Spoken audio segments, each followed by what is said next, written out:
I'd like to call this meeting to order, CPS Energy Board of Trustees meeting to be held on April 25th, 2022 at 1 o'clock p.m. I'd like to welcome everyone. And at this time, I would like to, Ms. Ramirez, if you would check for quorum, please. Yes, sir. We have Trustee Steen, we have Mayor Nuremberg, we have Trustee Romero and yourself. We have a quorum, sir. We can proceed. Thank you, Ms. Ramirez. At this time, we have our safety message, invocation, and pledge of allegiance.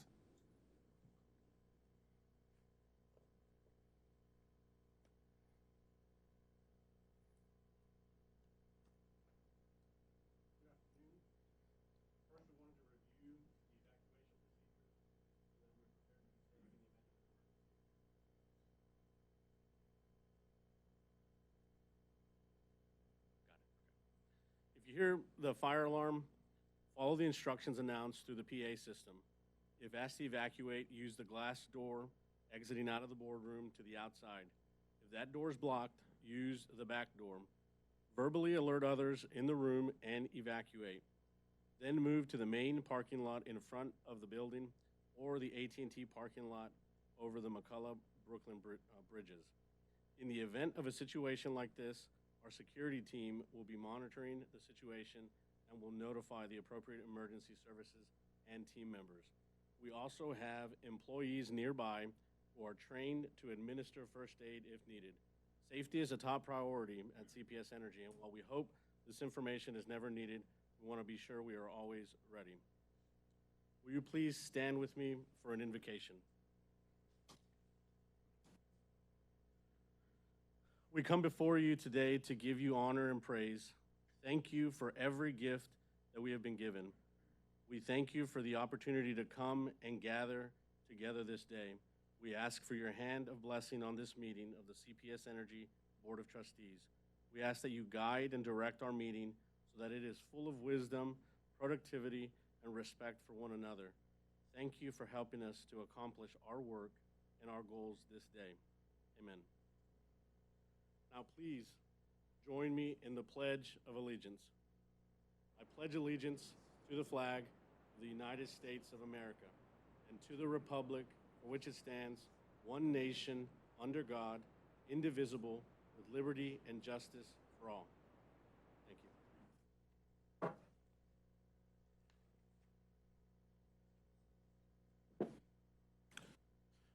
This time, item number 3, public comments. Good afternoon. Public comment provides an opportunity for members of the public to share thoughts on any of this meeting's posted agenda items. We'll invite pre-registered speakers to speak, and they may only address the board on CPS Energy related business listed on the posted agenda. Speakers should state their first and last name, the organization or group they represent, and the agenda item. For this meeting, we've got 7 in person and 1 virtual. Each speaker will have 2 minutes to speak. Thomas, please cue the timer. All right, our first speaker is Tuan Pham, followed by Aaron Burnt.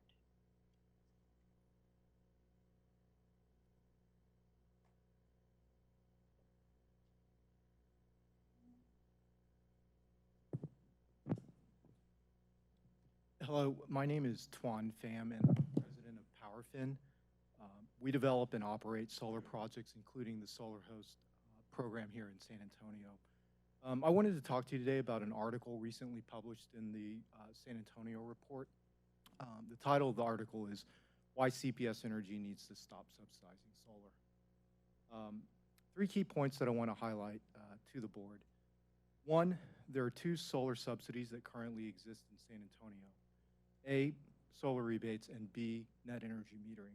To further distinguish, solar rebates are explicitly funded, are an explicitly funded program under STEP, whereas the net metering is a billing policy, not an explicitly funded program. Solar rebates have cost CPS $160 million to date, and while net metering will cost an additional $1 billion plus. For additional context, solar rebates are a rarity with any utility. And net metering is typically imposed on utilities at the state level. Number 2, As a solar developer, I can confirm that costs have dropped so steeply that solar of any kind, whether it's in a field or on a rooftop, no longer needs subsidies. And number three, by stripping away subsidies, technology-enabled solar will more quickly find its way to more people, and San Antonio will not only achieve its carbon goals, its climate goals, but blow past them. An inclusive and affordable alternative to solar incentives or solar subsidies are competitive procurements by CPS like the Flex Power Bundle. Because unsubsidized solar is so inexpensive, solar procurements, local and non-local, will not only provide visible and demonstrable progress towards decarbonization, but they also will reduce electricity rates for everyone. To summarize, solar rebates and net metering are actually impeding significant expansion of solar in San Antonio. And worse yet, the cost of these subsidies is accelerating and being forced on citizens who can't afford solar. Thank you.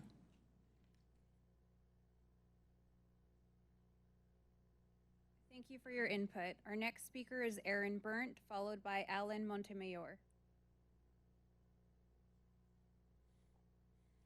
I'm Aaron Burnt, Head of Energy Industry Partnerships at Google as part of our Nest thermostat business.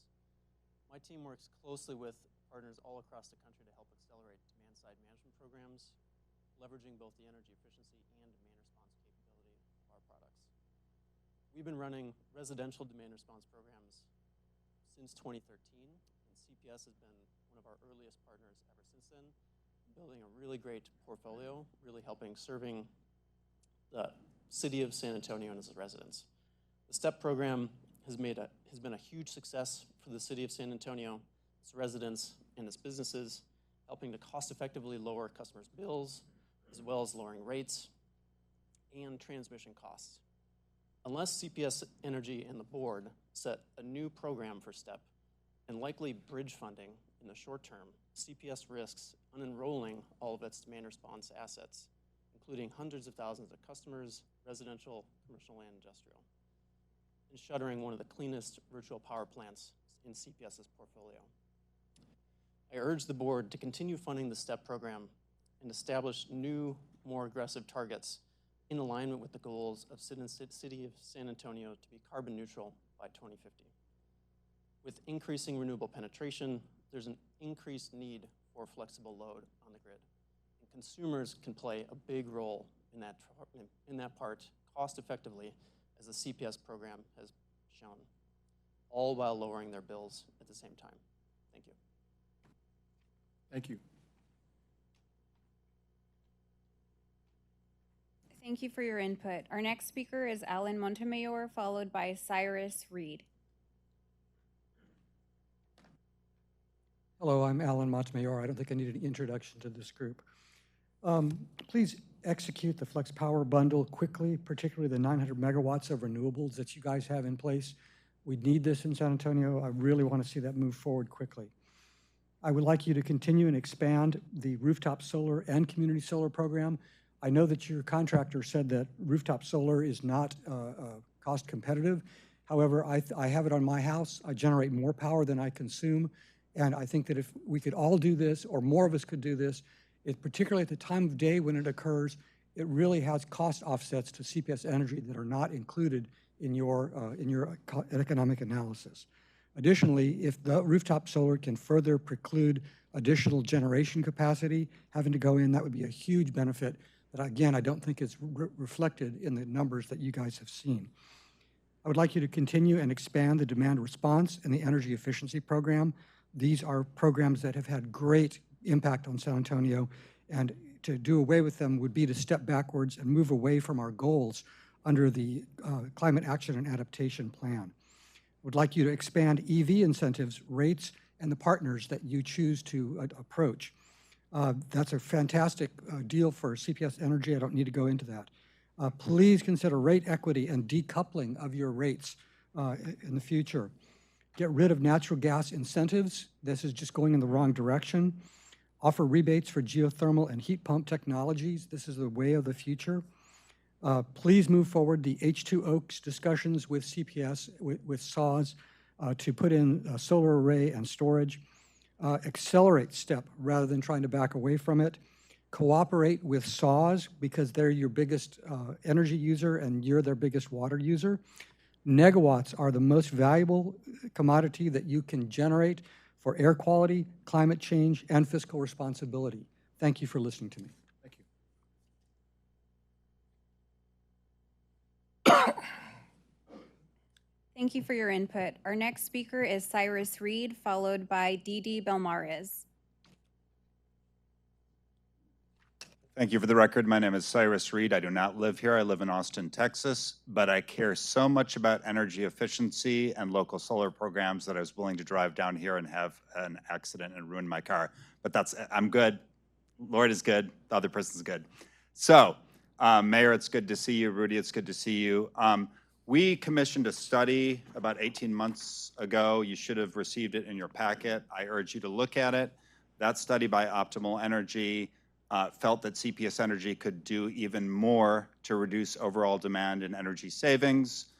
They did suggest looking at solar programs, making some tweaks, but yes, keeping solar, particularly community solar and solar that benefits low to moderate folks would be very important. In that study, it suggested setting a 10-year goal of 940 megawatts, and it suggested looking at peak demand, because the most expensive energy is peak demand energy, whether it's the winter, as we saw in Uri, or summer.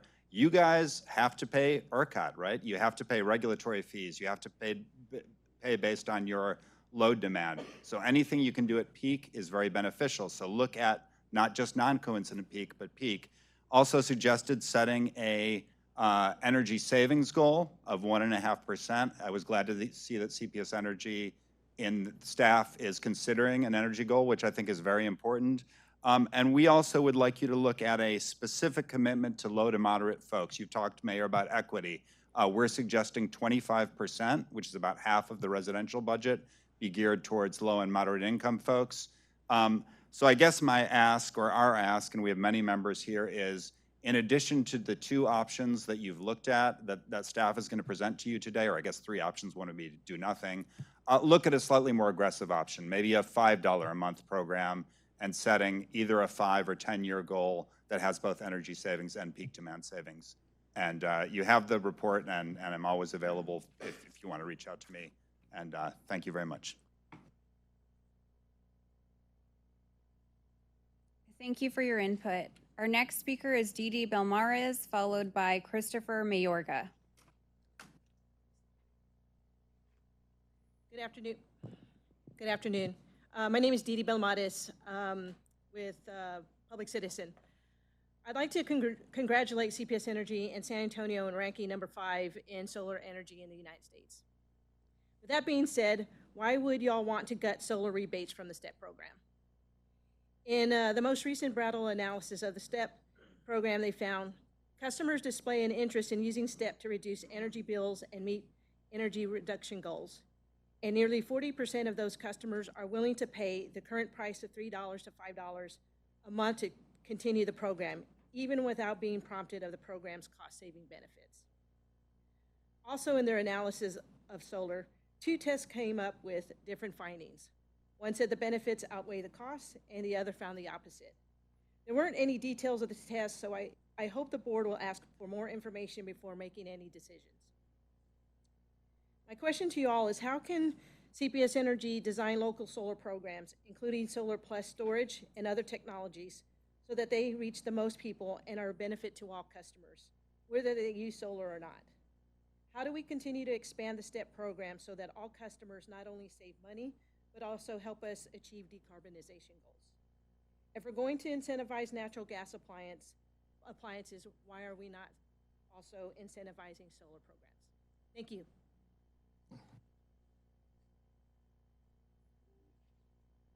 Thank you for your input. Our next speaker is Christopher Mayorga.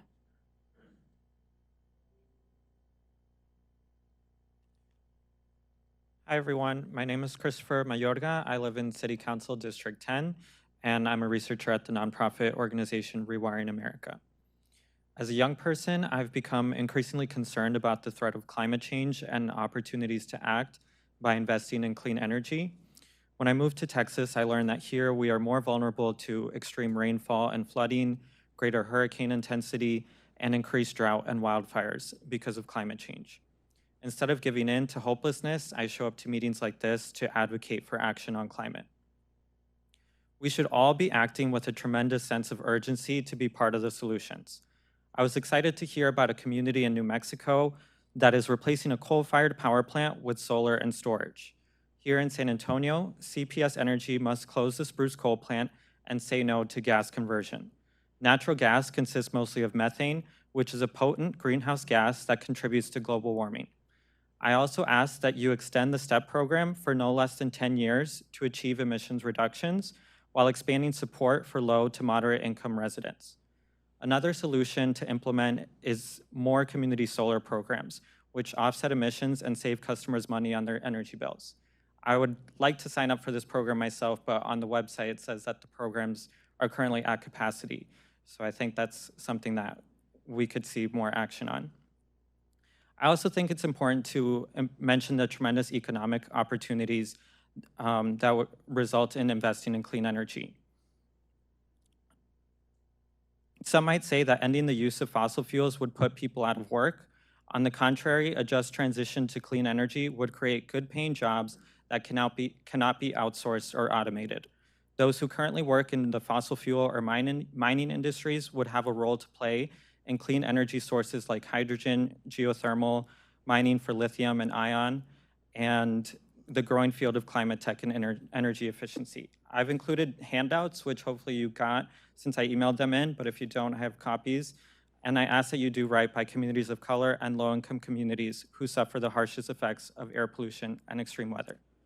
Thank you. Thank you. Thank you for your input. We'll now transition over to our virtual speakers. Adrian, can you please introduce our virtual speakers?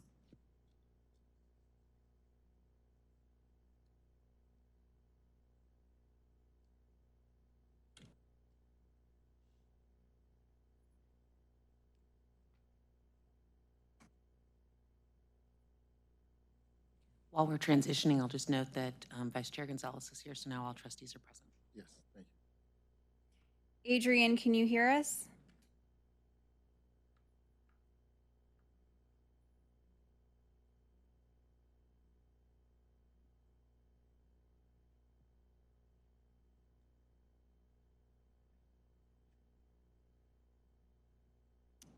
If we are able to connect, we should have two virtual speakers, and that's Jennifer Tobias and Lexi Garcia.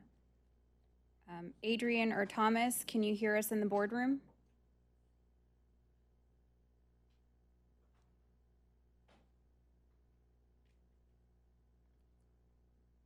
At this time, let us go ahead and proceed with the meeting, and then if we can get Adrian on, then we'll reflect back and give them an opportunity to speak. Sounds good. Thank you, sir. Okay, thank you. We'll reflect back to public comments for two virtual individuals. So let's move on to Chair's report. I was very proud last Wednesday to attend a meeting with Mr. Garza, and he did a spectacular job and first giving a presentation and answering questions. He did a superior job on that right there, so I was glad to see that right there. And you know, we're, CPS Energy is number 5 in solar in the U.S., and if I'm not wrong, we're number 1 in wind, and number 2 in wind? Number 1 and 2 in wind, and 1 in solar in Texas, right? Okay. I have one question. It's storage. You know, I've been reading this report on a Tesla down in Australia, how the wind and solar is supplying 125 households down there. And I just want to make sure that we get some more information on storage instead of just Southwest Research, that we have other individuals presenting some storage. And let's look at that right there. We'll send an update a written update to the board on where we're at with our storage procurement. Okay, thank you. At this time, I would like to move on to item number 5, which is interim CEO report. Okay.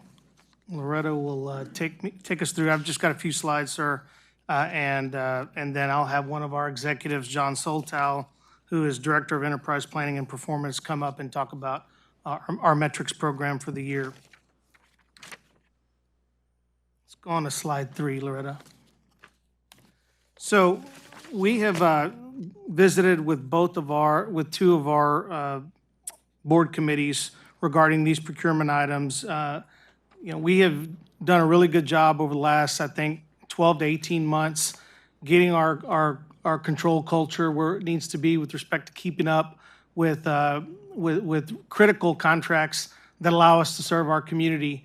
And the 2 contracts are on the consent agenda today. There's no formal presentations, as I've said.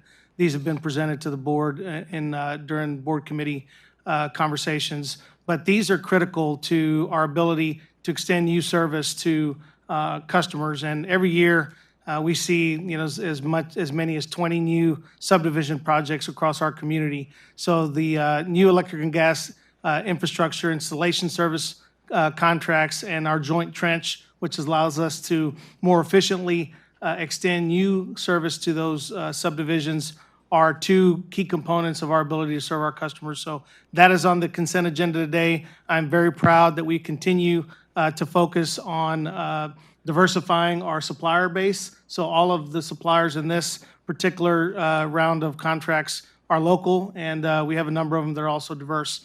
So I feel like the team has heard the board loud and clear, and we're continuing to look to expand our supplier base here in San Antonio with every opportunity we have. Next slide.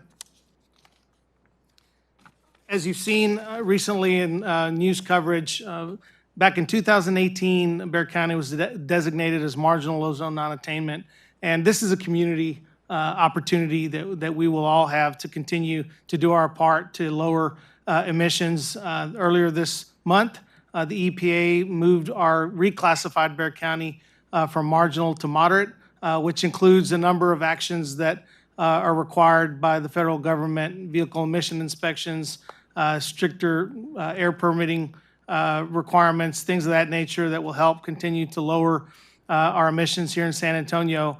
But CPS Energy has been on track to lower all the emissions that are ozone-forming emissions over the history of the last 20 years. We're investing in new technology such as QuidNet.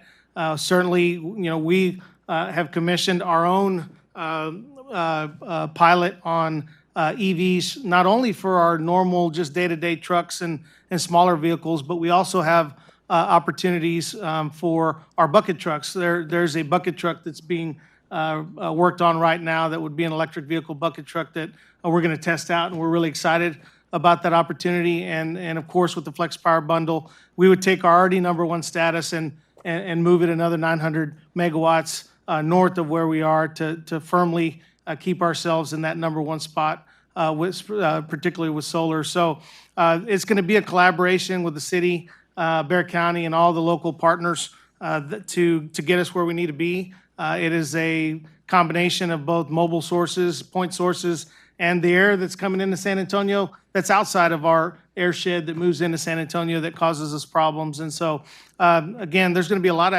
activity in this space, and I just wanted to cover the fact that we had been moved from marginal to moderate, this month. Next slide.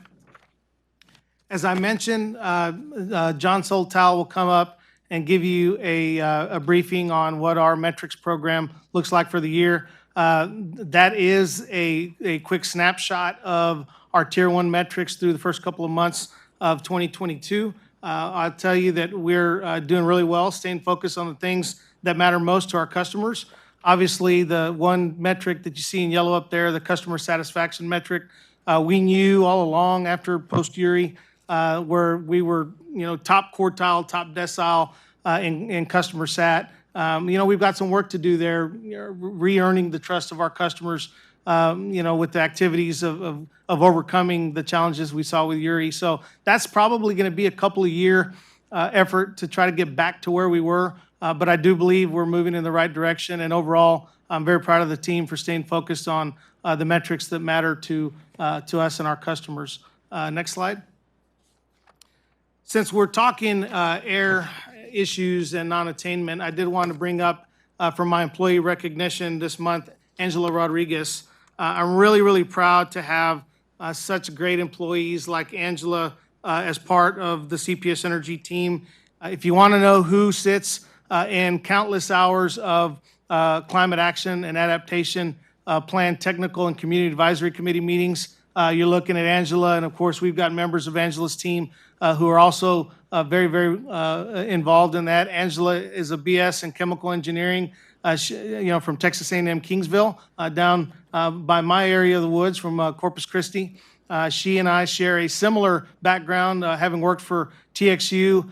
She worked, did some work around the Comanche Peak Nuclear Power Station. I'm probably the only leader in the state of Texas who's lobbied on both behalf of Comanche Peak and the STP, our STP power station as well. So Angela has a very, very strong background in environmental planning, compliance, and sustainability. And I did want to turn it over and let Angela introduce herself and talk to you about the great things that she does for our community each and every day. Angela? Good afternoon. Thank you, Rudy. I did first want to introduce the other half of my team, which is Carla Della Chapa. We've been the climate and sustainability team since 2018, but we've been doing environmental sustainability climate work for a very long time here at CPS Energy. Carla started working in the environmental compliance and planning area in 2006, specifically on natural resources, and I started working in 2007, specifically on air emissions. And there is a slide that I like to show that shows our carbon back to the 1980s. So we've been doing things, even though like the Climate Action and Adaptation Plan was adopted in 2019, here at CPS Energy, we've been doing things to reduce carbon since the 1980s. And so whether it's electric vehicles, our award-winning energy efficiency, adding renewables, being #1 in solar, we really work across the company to make sure that all of our initiatives and strategies are aligned with any federal and local goals regarding carbon. And so I'll pause if y'all have any questions. Any questions of Angela? Well, I just want to thank Angela for the great job she's doing. This is something that's very valuable to our community, and you all doing an excellent job keeping us informed and for us to make great decisions on this right here. So thank you. Thank you. All right. Thank you, Angela. I'm going to now ask John Soltow to come up and work through the conclusion of our prepared material, and then I'll answer any questions. Oh, I have a question. Is this part of your report? Yes, sir. All right. If I have a question for you, should I wait till this is through? Mr. Chairman. It's actually agendized as a separate item, so I just want to. Yeah, we need to go ahead and proceed with that before he starts, because it's separate. Yes. It's a separate item. If it's a separate item, sir, if you have questions, I'll be happy to answer them. So at our last board meeting, I inquired how the dramatic increase in natural gas prices is going to impact CPS Energy and its customers.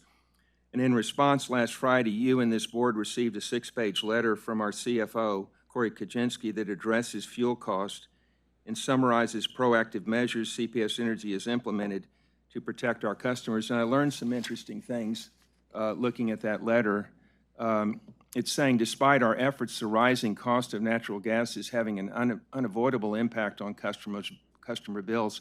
In total, average combined residential electric and gas bills for March 2022 were about 22% higher than bills in March of 2021. So they've gone up by 22% in a year.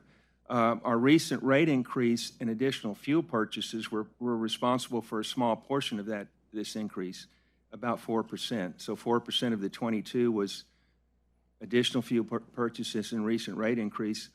The fuel cost increases were responsible for elevating the March 2022 bills by 18%. And it has a good chart that people might want to look at. This is something I'm asked about all the time, about how this is impacting customer bills. There is a little bit of good news in there. It said the rising cost of natural gas is impacting all utilities and will continue to benchmark against other, and we will continue to benchmark against other markets.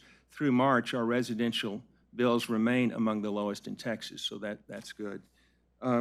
I think if you look at that chart, it says our gas we're #1 in gas, but if you look at it, #2, as far as electricity rate, I read it, and I was going to ask a question about that. So If you look at that chart you on that page right there, that's what it says. All right, to continue, I think that Mr. Kaczynski's letter is very well done and merits broader dissemination.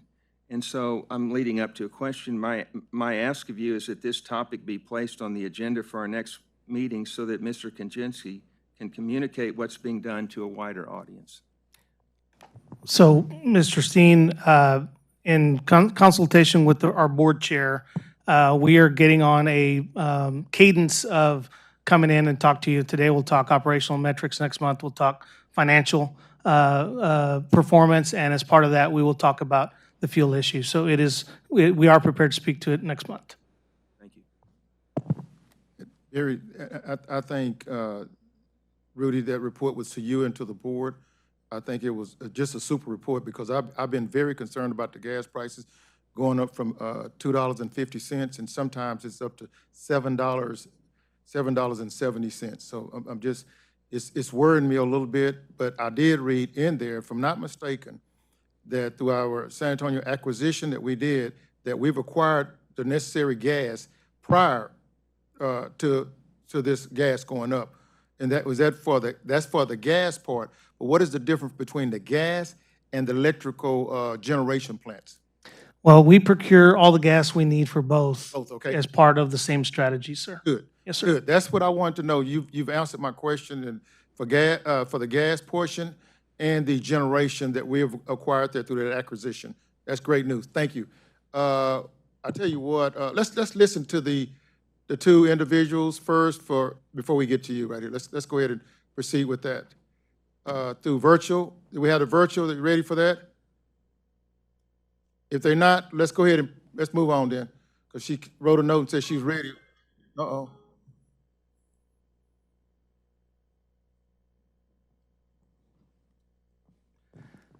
Adrian, can you hear us in the boardroom, sir? Yes, sir.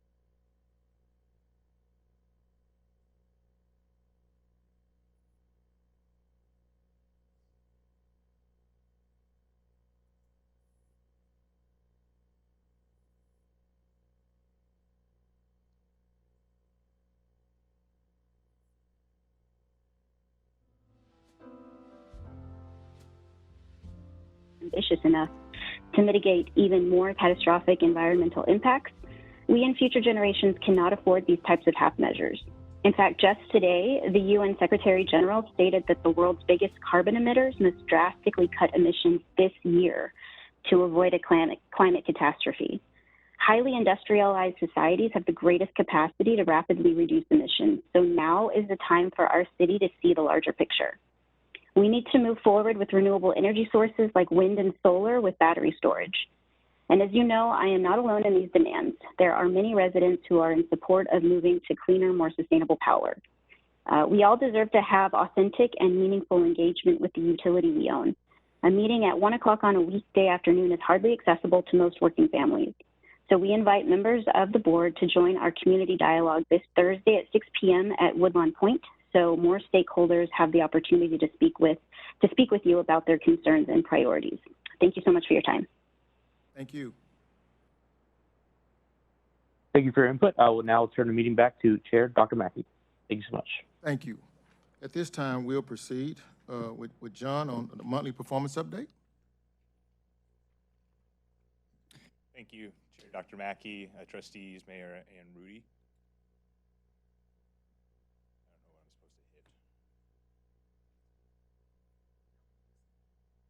There we go. So as Rudy mentioned, today I have the honor of providing an update where we are on our monthly performance around our Tier 1 metrics. And then next month, Corey will be coming to talk more about the financial aspect of it. So what we'll do today is I'll provide a little overview of our metric program, and then I'll look at our three main elements of our Tier 1 performance year to date, as well as the outlook from a people standpoint, operational, and then finance. A few things to know about our metric program is it really allows us a good benchmarkable standard industry approach to measure our performance year over year and really validate how we're really serving our customers. We set targets annually based upon what we're seeing benchmark standpoint, strategic decisions, and ultimately where we think we can stretch and really serve our community better. These metrics help us set our clear plans as well as our key results so we can make progress and report on that throughout the year. And throughout the year, as we're measuring our performance, we update and shift our plans based upon what we are seeing internally and externally. In summary, as Rudy mentioned earlier, of our 15 Tier 1 metrics, we are all on track for 14 of them, and we'll go into this a little detail now. So looking at our people metrics, again, we are on track for all of these except for the customer satisfaction. It is at risk, which is really kind of a hangover effect from the rate increase that we had last year, as well as some of the negative publicity towards the end of the year. I do believe, though, the work that Deanna Hardwick with the customer strategy team, as well as Melissa Sorolla, corporate communications, and really getting out in the community to talk around the work that we're doing with outreach. We're seeing some positive impacts of that, and we believe over the year that we'll be starting to trend in the right direction. From an operational standpoint, we are on track for all of our key metrics, and we'd really actually like to highlight our safety and SAIDI metrics from our reliability. We've been able to do more vegetation management. This year, we've actually done 126 miles, which is about 40% more than we did this time last year. And that's really because of the additional investment we got through the rate increase this year, which is really what our customers feel in the shorter duration of outages and less frequent. Final set of metrics we'd like to highlight today are some of our financial metrics, which we all are on track for. And we'd specifically like to actually call out why it's not a metric, how we're doing in helping customers transition from past due to current. We've actually had about 5,500 individuals transition from past due to current over the last month. I think that really shows that our strategy around the disconnects is working, and we're really starting to see good movement in that area, which ultimately helps our accounts receivable. So at this point, I'll answer any questions any of you might have, and note that next month, Corey will be here to provide more in-depth detail on the financials. You do have some summary information around the financials and some of our key results index, and I believe we will be posting this online for transparency after this meeting. I have one meeting. You mentioned something, and you said that our financials are on track with the disconnects. Could you elaborate on that a little bit more? Yeah, actually, I have Deanna provide a little bit more context around. Okay, sure, please. Yes. Deanna? Thank you.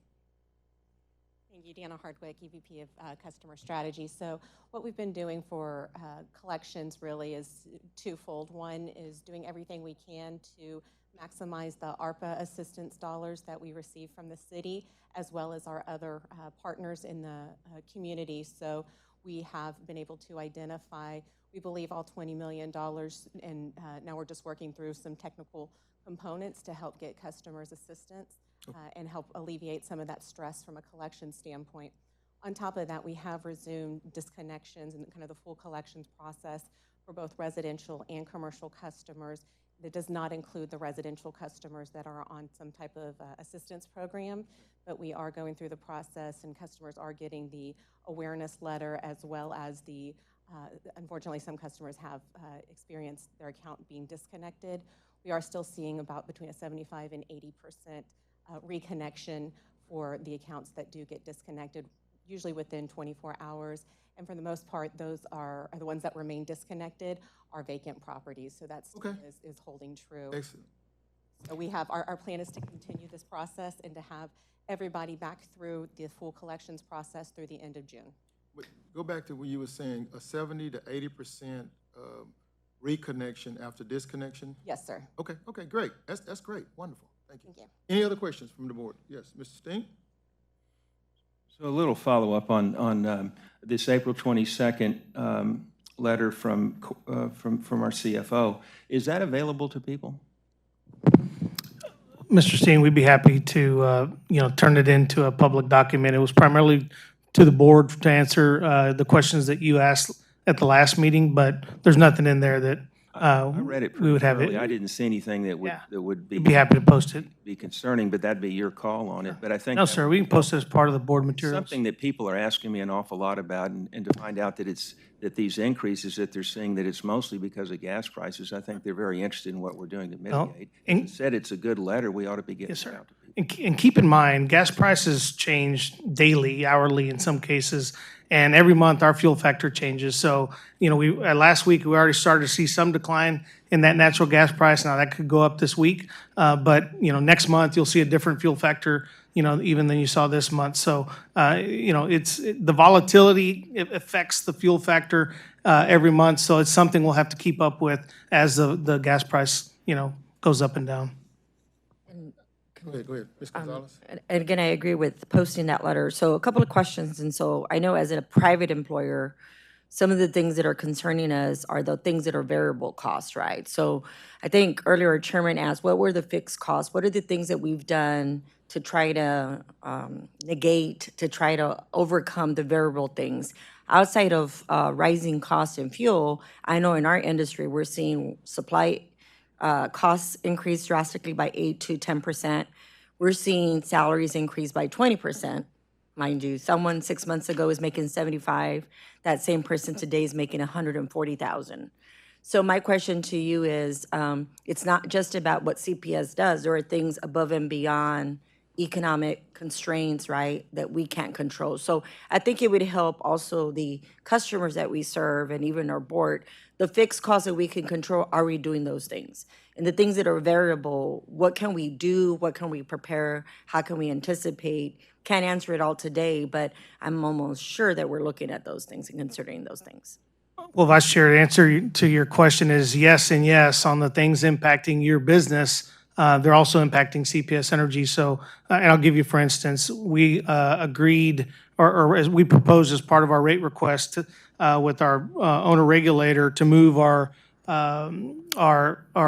minimum wage to $18 an hour. It's actually, for some job classifications, costing us $21 an hour to get them to just come in the door. And so that's obviously a cost that we have to factor into. And then on the supply chain side, everything that is that is tight from an industry standpoint is going to cost us more just because of the supply and demand issues. And so those are variable costs, what are typically fixed costs that become variable when you're in a supply constrained environment. But the things that we do to buy more natural gas in a planned manner, to put more natural gas in storage and be able to take it out, even our fuel contracts, the price of gasoline at the pump is also affecting our ability for our workers to get around. But we've got, supply chain, professionals who come in and try to get us better fixed costs than what you're going to get, at your local gas station. So we've got a great team that is working to focus on the things we can control and try to limit our exposure to, the volatility that we don't. So there will be an impact. I don't think I can sit here and say that there's not some unknowns that we're going to have to factor in, but we're looking at that impact every month and making adjustments to our financials to make sure that we come in on budget, at the end of the year. So we're doing what we need to do to stay on top of it. I know for our case, we look at cost every 6 months. Do we readjust what that is every 6 months, or is it every calendar year? So my team and I are doing that monthly. Monthly. We're getting in a room to see where the pressure points are in our budget, and we're making priority. That's going to be our suggestion. Yeah, we're making priority decisions Can't do every month. 6 months anymore. We're looking at monthly to quarterly. The board has approved a budget for the first time before the budget year, or at least in a long time, right, Corey? And, it's our job to operate this company to that budget that was approved. Okay. Thank you. Yes, Ms. Ramirez? Different question. On the customer satisfaction survey, I just wanted to understand that survey. Is it like yes or no, or is it a 10-point scale, or how do you get to the 72 or whatever percent? Yeah, so I'll actually ask Deanna to come back up and give you more clarity on that. Deanna? Thank you. We partner with a company called Escalent who does polling on our behalf, and so there is a pretty lengthy question, and it's a point scale.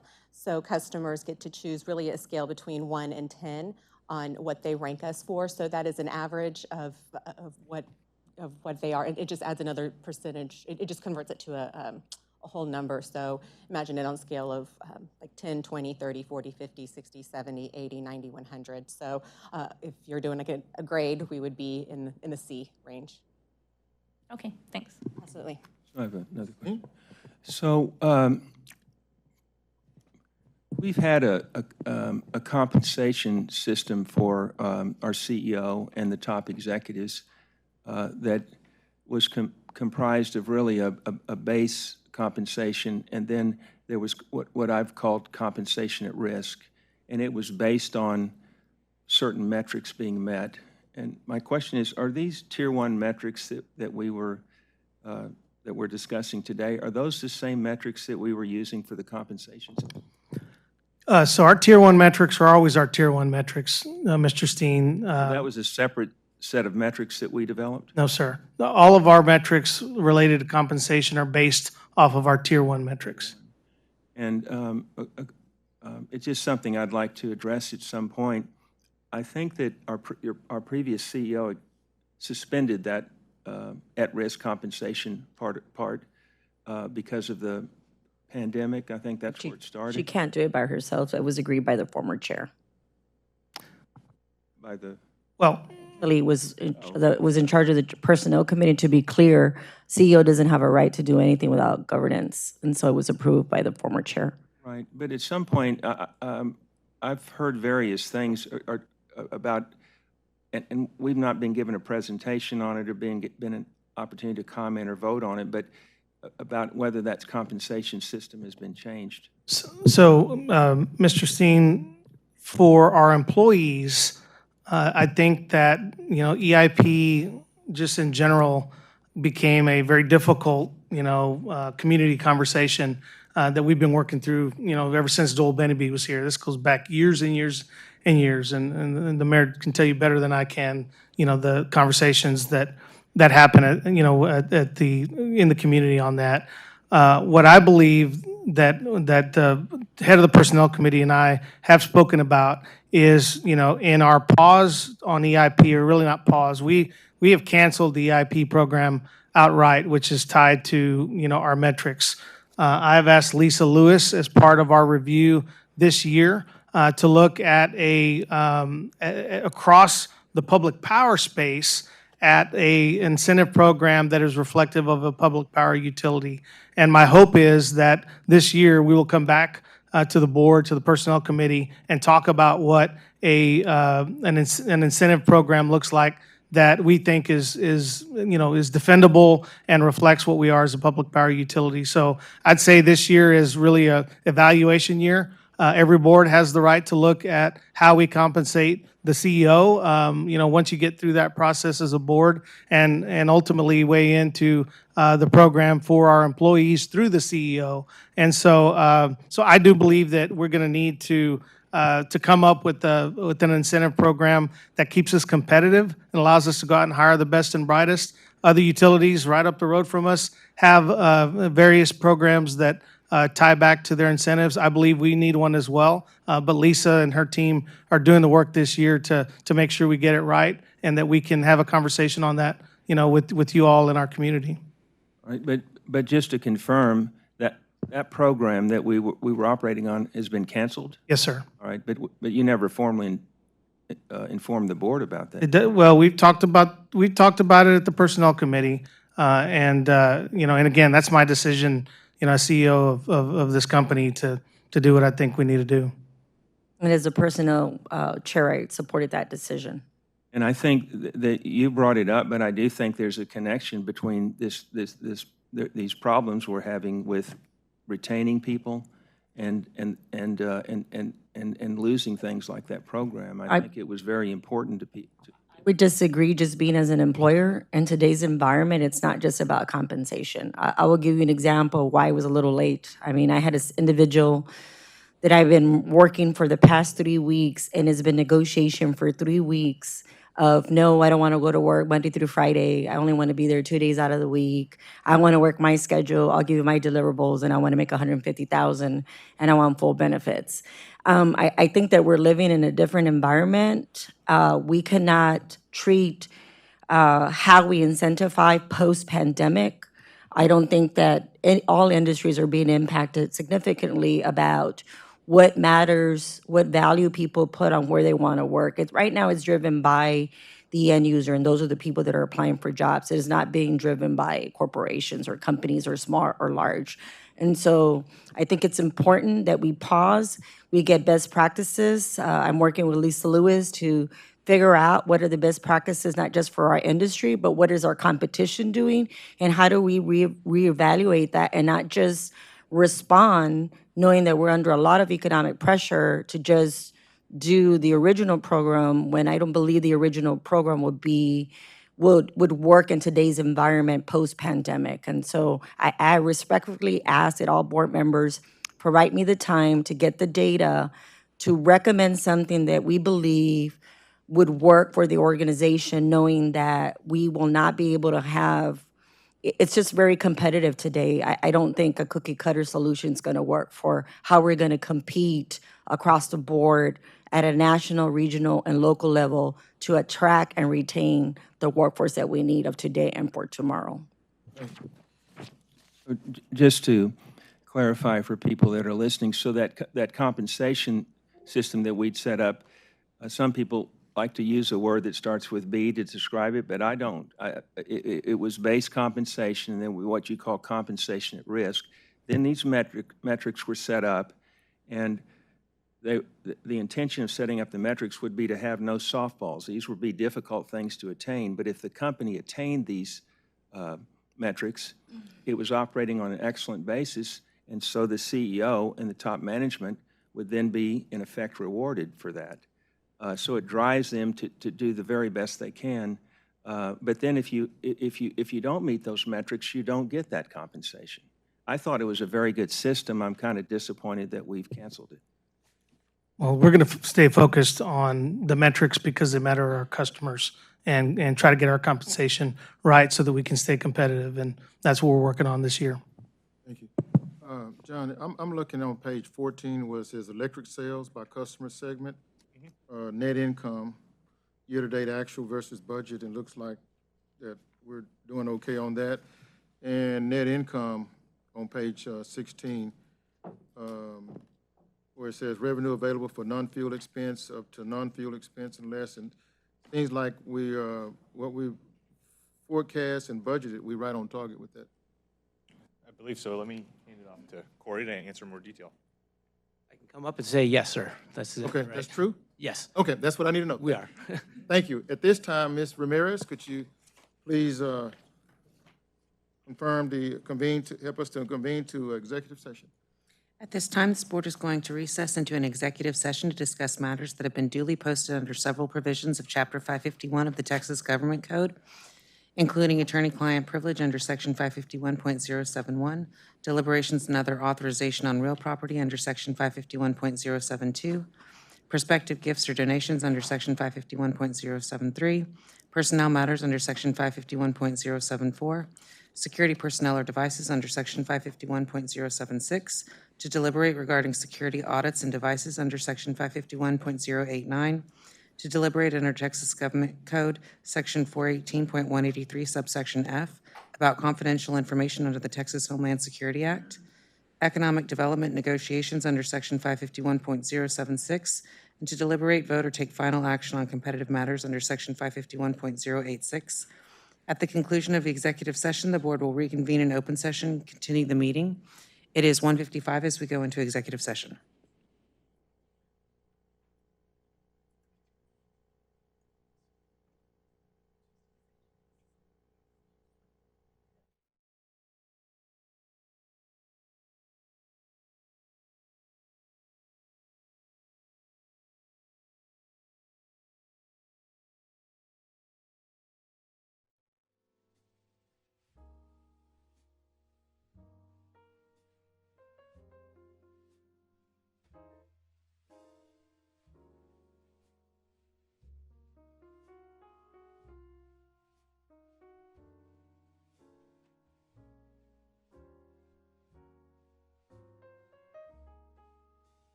Ms. Ramirez, could you bring us out of executive session, please?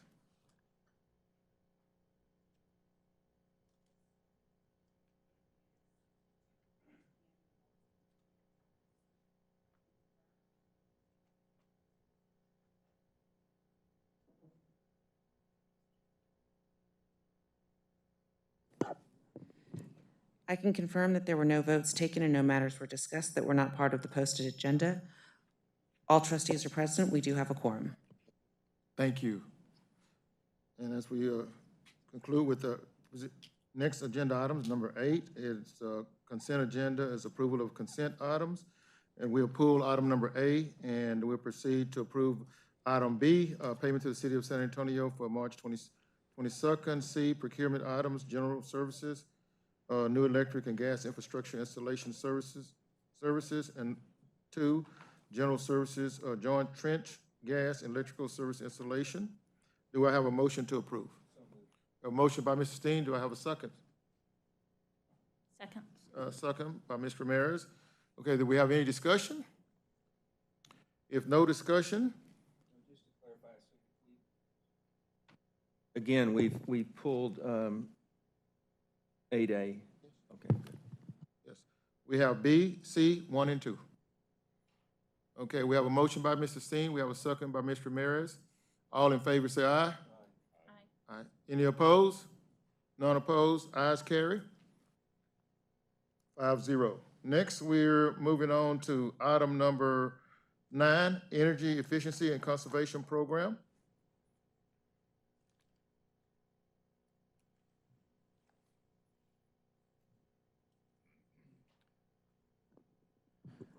Okay, good afternoon, trustees.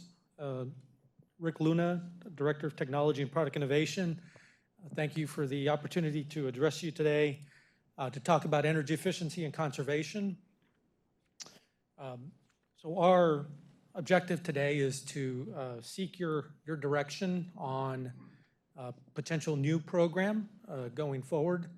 And to do that, we'll review the timeline, which we've shared with you last month, talk about some of the key decision points, again, that we shared, and then present options for your consideration and feedback. So the trustees will recall last month we shared with you the timeline. Since we met, we've had continuing engagement in the community. We met with the Citizens Advisory Committee 2 weeks ago. We presented to the RAC last Thursday. Of course, we're here today, and we'll be at the Municipal Utilities Committee tomorrow, continuing the dialogue. All of this working towards a decision in the near future on potentially a future program. Remind you that the current program ends on July 31st under our current authority. I just want to recap briefly the decision points that we shared with you last month, and this was really to get your direction, gauge your feedback on continuing the program, talking about the overarching goals and priorities, what the program length might be, as well as what the budget might be, engage your appetite around those items. And while we acknowledge that ending the program is still an option, based on the feedback we received so far from the board, we see that there is some support for continuing the program with at some scale moving forward. And so in that spirit, we've put together some options for you to consider today. Before I get to that, I do want to recap.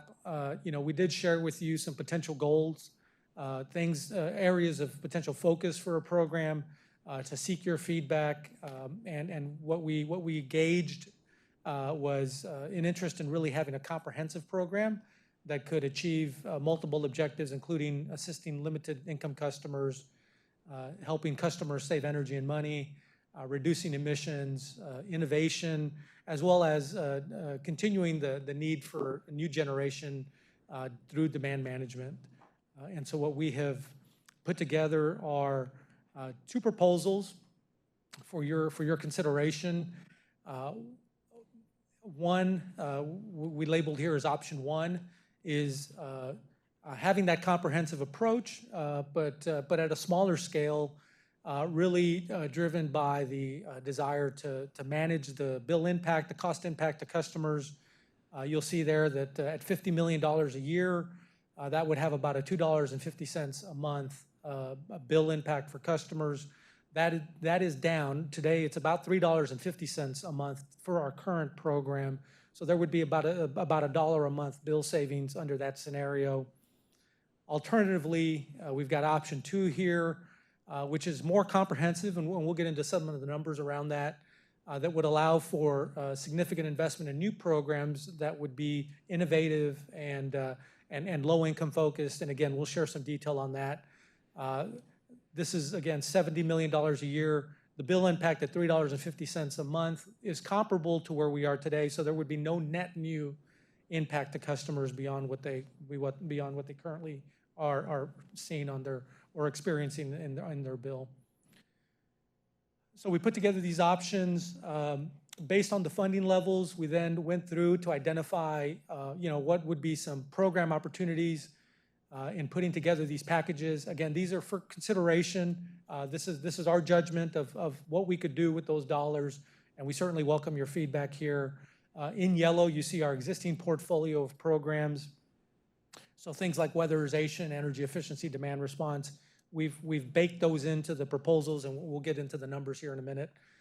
You'll see that we did not include solar rebates, and I'll come back to that in just a minute to talk a little more about that. On the new program side, these would be opportunities to enhance or grow new innovative opportunities around low income, around education programs, electric vehicle managed charging, battery storage. And so these are things that we can enhance the current portfolio by really transitioning and pivoting to new opportunities. And of course, with more dollars, you can do more things, and so you'll see more check marks on the second option. With respect to solar, obviously that stands out there, and I did want to share with you our perspective, which is that really the solar, this is rooftop solar, where we provide a rebate to install for the customer who owns that system. We've seen incredible growth in that program. Today, every year for the last 4 years has been a record year, bigger than the year before, even as we've been lowering our rebate. So in the early days, our rebate represented about 45% of the installed cost of the systems. About 4 years ago, we lowered that to about 27%, and today we're actually down to only 8% of the cost of the system is rebated through us. And so we really are providing a very small amount of the support through our $2,500 rebate for residential systems, and something like 98% of our systems are residential. So as our rebate has come down, activity has continued to grow. That tells us that there is incredible momentum there. Solar is not going away. It really has become really more of a success story where it can become self-sustaining and allow us to reallocate the $13 million we spend a year to other programs, other opportunities. And so you'll see that on the next chart. This is where we've gone through. Again, this is our best judgment for how we would allocate dollars under these two scenarios. And just beginning from the bottom, and I won't spend a lot of time on this, we have some program costs that are generally fixed, things like labor, marketing, outreach costs. So those are in green. We've got a large allocation of funding here, equally under both scenarios for weatherization, for our weatherization program, on the order of about $16 million a year, which is in line with historically what we've dedicated to weatherization. Demand response is next. Again, a major allocation of dollars there, given the cost effectiveness, given the operational benefits that we get from that program. I think we see that as one that we absolutely think is critical.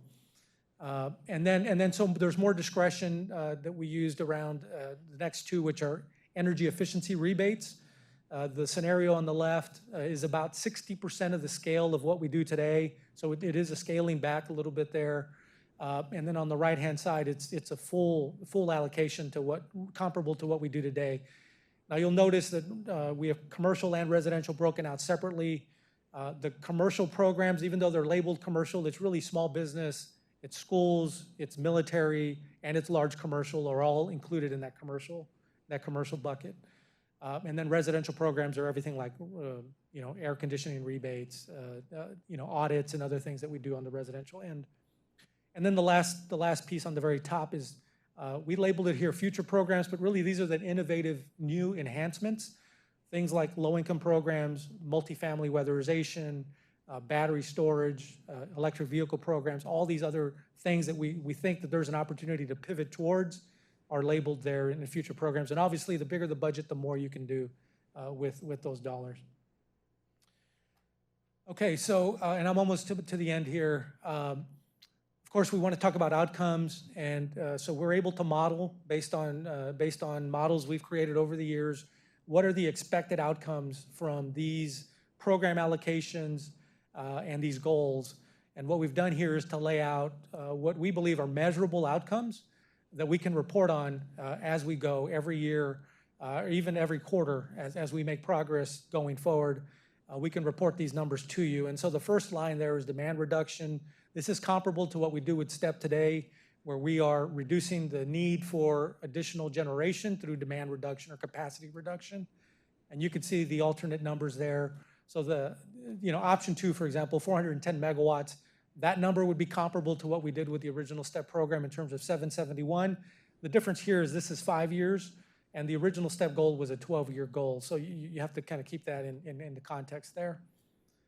On the next line is energy savings. And so this is kilowatt hour savings that accrues to customers. And what we've done here is stated in terms of reduction in kilowatt hours as compared to our annual electric sales.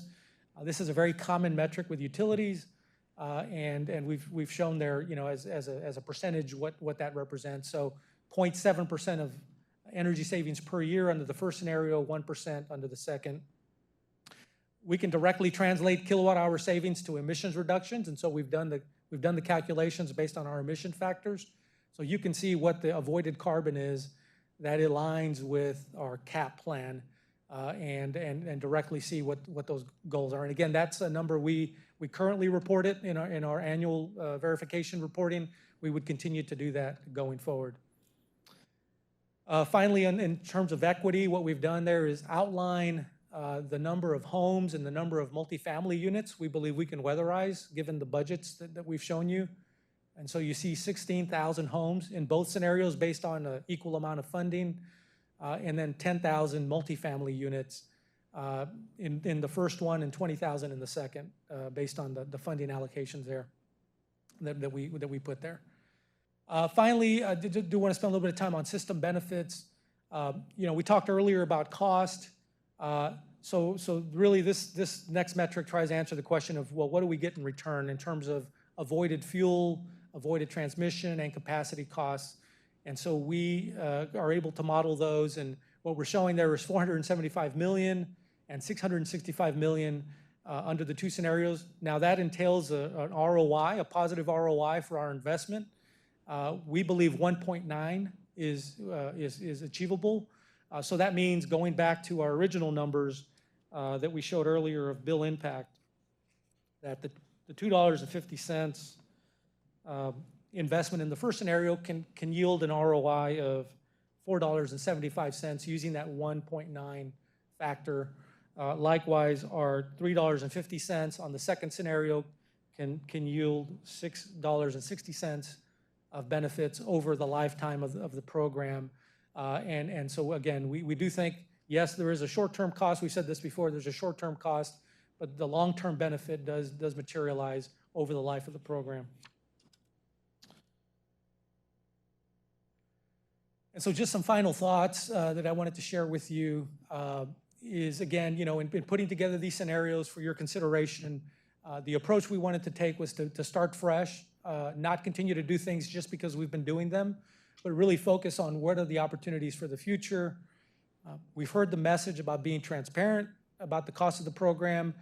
We are committed to enhancing the communication to customers, either through a calculator, through information on our website, so that customers can see how much they are paying for these programs.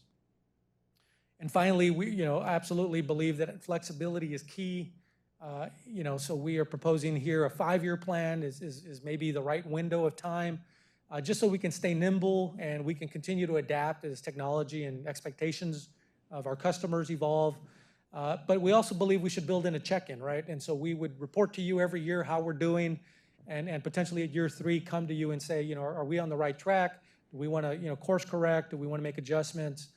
Do we want to change the program lineup and continue to make sure that we stay on the right path that the board and the community is in alignment with? So with that, again, you know, we brought these to you for your direction, and our hope is to bring to you a final proposal based on your direction that you can vote on at the next meeting, and again continue to move ahead and offer these valuable programs to our customers. And so with that, I'll stop and Rudy. Well, I would just add, once, should this board, you know, successfully vote on a future program, we also have to go and present an ordinance for council consideration as the next step, which is why we're going to the Municipal Utility Committee tomorrow, and we will be hosting individual discussions with council members as well once we do that going forward. So it's a process. We've got some procurement work to do to get the programs ready to go for whatever the next iteration might look like. So even if there's a gap in services, you know, for a month or 2, we would still be able to take applications and, you know, and make sure that we have the pipeline ready whenever the contracts are in place. So, you know, the next month is the first step. You know, y'all taking a positive vote one way or the other is a first step to a whole bunch of work that's ahead of us on this topic. Thank you. We have any board comments from any board members? Yes, Ms. Romero. I have a few questions. I guess, sorry, this is moving so slow. There's a slide 15, right? Yes, there is. There are a few appendix slides here. I mean, we were talking about the underlying focus that was going to guide this. And so it feels like you're kind of burying the lead here, because this is the slide that talks about it. Because it's showing to me, I think, that if we pick option 1, we have 3 underlying foci that inspire this. And if we go to option 2, then we get all 5. But since that was where we started to say, well, you know, well, what do we want this to achieve? I'm not really sure why it's so much in the background now as a slide that's not part of the main deck. And I will also say I couldn't go to RAC last week, and the feed kept going off. And so I missed a good part of it, even though I kept trying. But I didn't know if this was shown to RAC, but it just seems like this is the most important one to me, because if we pick option 1, there's certain things that are not part of that. Yeah, and thank you for that question. So we included this slide in case we wanted to probe a little more into how we built these options, and didn't want to, you know, necessarily assume that we would want to get into that. But thank you for the question. So what we've done here is, so these are basically, when you ask us, you know, what inspired these options, you know, the approach we took with option 1, and it's indicated there by the dotted line, is to say, you know, let's put the dollars here first. Right, and maximize. Now there may be a little bit of dollars on some other things, but you know, it's I would use the word inspired by, not exclusively just those things. And so then, you know, obviously with more dollars you can do more things, and so that's indicated with that border where, you know, we are able to put more dollars to innovation and future demand management. So I think that's the way I would explain sort of what the graphic here is trying to represent. Okay, I just think it's really important, because that's where we started. And if we're telling the community this is supposed to be the basis of what we're doing, I don't know why this wasn't the first slide. Yeah, Dr. Romero, I guess what I would add is the feedback that I've heard consistently, whether it's CAC, RAC, or here at the board, is, you know, we're not just going to, you know, really interested in just building a program on equity or just building a program on emissions, that each element of the program kind of has its own underarching goal. And so we tried to capture what we thought was, the feedback we did get was we want something as comprehensive as we can afford, to build. And so, and that's kind of where the view of this came from, because either way, you're going to get achievement of multiple policy goals. The real question is how far are you willing to go in terms of dollars? Any other questions? Yeah. Okay, great. I've- You got the floor? Okay. Let's see. Somebody at RAC was asking, and I think you did this a little in what you said, but they were asking if you could put slides 6 and 9 together some way. So I just hope when we get this again, I thought that was a really good suggestion, because there's slide 6, which has really important stuff, and then slide 9, and having those two things together where you it's basically, it would be one is costs and one is benefits. And it's hard to put them together as two different, when they're on two different slides. So I thought that would be helpful to get at that. Yes, that was a recommendation. It was a good recommendation. The slides had already gone to post at that point, but yes, in the next iteration, there's a couple of things I think would present differently. That is definitely one where we would bring the costs and the benefits to the same page, so you could readily glance at, not have me read them off to you. Okay, I would hope you would bring this too in a new version right in the front. Why did you not consider a more aggressive option? Why is it just one that would cost less than one that would cost the same? Why not the one that costs $5 a month or whatever? We can certainly do that. I think we were sensitive to the cost implications and the bill impact implications. And in talking to our leadership team, I think we all felt like, these were two good starting points. And then we could sort of take your direction from there in terms of what you would like to see.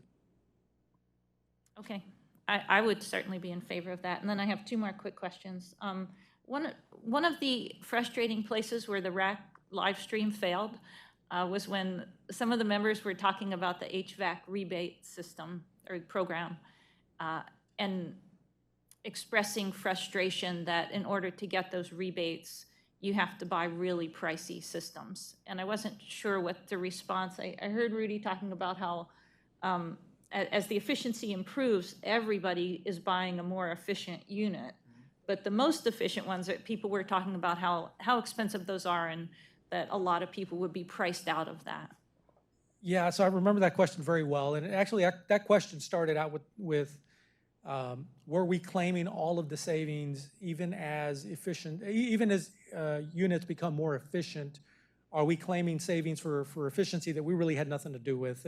And my response was that we are what they call an above code program. So as the code goes higher, we're only able to rebate air conditioning units that are more efficient than the standard. And so when it was 12 SEER, it had to be better than that. Today it's much higher than that.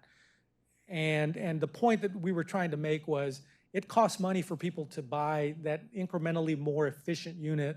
And the purpose of our rebate is to encourage them to make that investment. And so I think the RAC member felt like, well, it's natural, anybody would do it. And I think that was kind of part of the debate was, no, I mean, not anyone will do it. And so we have to gear an incentive that will encourage people to take the leap. And then only then, if they do it, will we be able to claim any savings through these programs. Yeah, the real discussion point was they felt like we were taking credit for behavior that we weren't really incentivizing. In other words, everybody who changes out their air conditioner, we're taking credit for that as part of our program. And what Rick was saying, no, that's not the case. Not everybody asks us for a rebate, and for those who don't, we don't take credit for that. What we're doing is trying to incentivize the maximum efficiency somebody can afford. And so it was it's a complicated conversation, but really what we're trying to do is incentivize behavior to the maximum kind of efficiency, affordable. Right, that otherwise would not happen, right, without an incentive. Okay, and then my last question. As the rebate for the rooftop solar panels has gone down over the years, has the efficiency of those panels gone up so that maybe people aren't getting as much of a rebate, but the panels are providing more of their own electricity as that has happened? So panels have become more efficient just as the technology has improved. But when we talk about the rebate has come down, we're talking about in proportion to the cost of the system.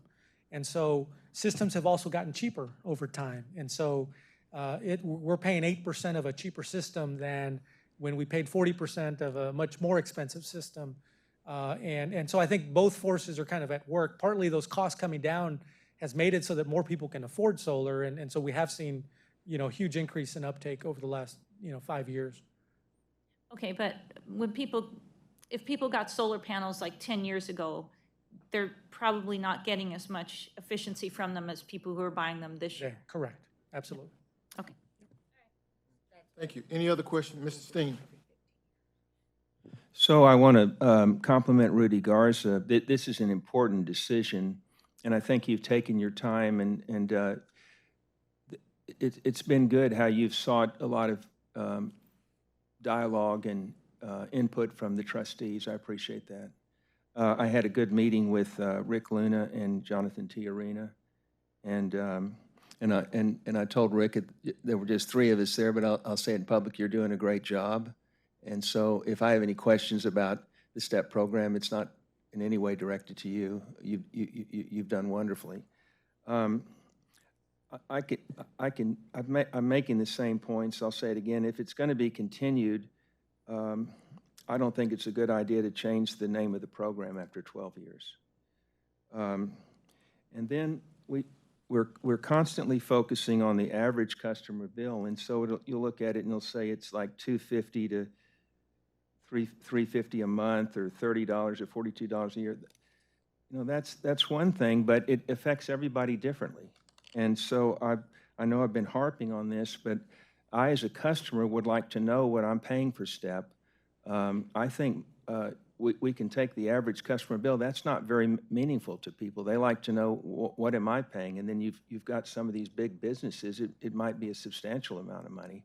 I think that's the fair way to have a community dialogue about what to do. So I was in what's the name of your committee, Ms. Gonzalez?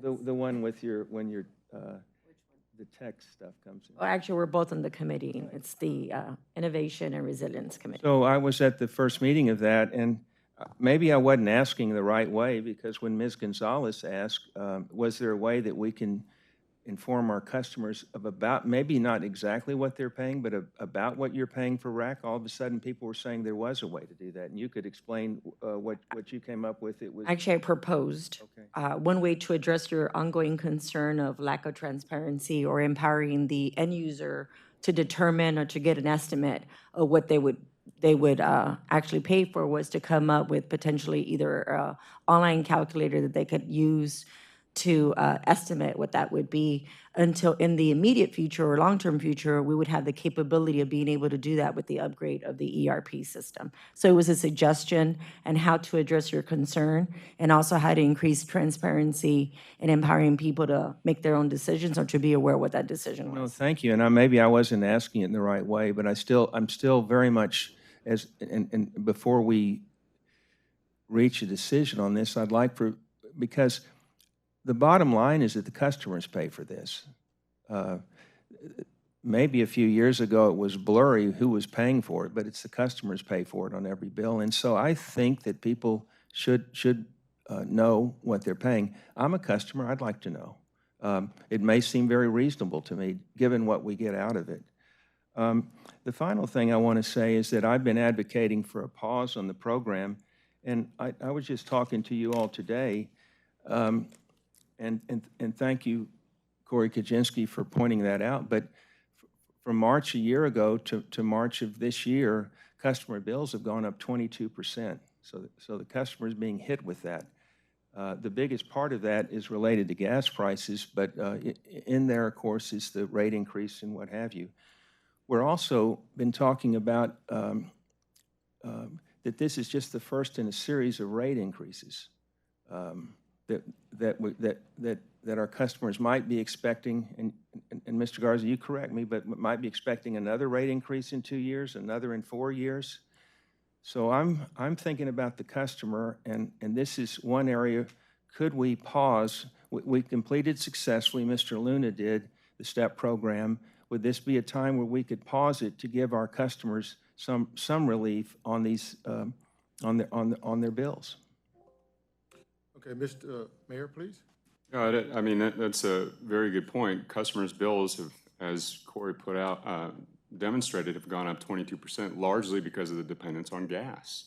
And so because of our pursuit of diversifying the electrical portfolio and also becoming more efficient using these technologies, there's a benefit for the customer. So if we're going to, I think it's a good idea to demonstrate, somehow communicate with customers individually the cost of STEP. But we should also be able to quantify the benefit, because the customers who are, who are on the higher end in terms of the bills are likely paying a little bit more for STEP, but they're also receiving the bulk of the benefit as well. So somehow showing that, again, this isn't just about cost. We wouldn't be doing this if it was only cost. It's about benefit as well. So if we can go to, actually, let me back up. I'm strongly in favor of the program to continue, and that is because when this began, we had some very clear metrics. First of all, we were trying to prevent the need to build another power plant, and I think we demonstrated that, and it was very clear year after year as we were achieving our megawatt goals. We could track that, and STEP achieved that goal, I think, in advance, and we've been continuing to build upon that. But I think we should, number one, going to slide number 9 on the benefits. So you've listed here, Rick, and I want to compliment you. This is a great presentation. I do appreciate the depth of this. System benefits at the bottom, easy to understand. You can quantify that, fuel costs, capacity avoidance.